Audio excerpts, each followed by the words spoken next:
আমরা আসলে শাড়ি পরা যতটা কঠিন মনে করি এতটা কঠিন কিন্তু না।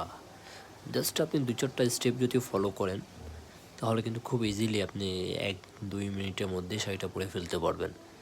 যেমন আজকে আমি আপনাকে খুব সহজে একটা ধারণা দিয়ে দেবো কীভাবে আপনার শাড়িটা কুচি করবেন, কীভাবে ধরবেন, কীভাবে পরবেন, কীভাবে আঁচল কতটুকু রাখবেন, আপনার বডি শেপ অনুযায়ী, বডির টোটাল হাইট অনুযায়ী খুব সুন্দর একটা পারফেক্ট একটা আইডিয়া পেয়ে যাবেন।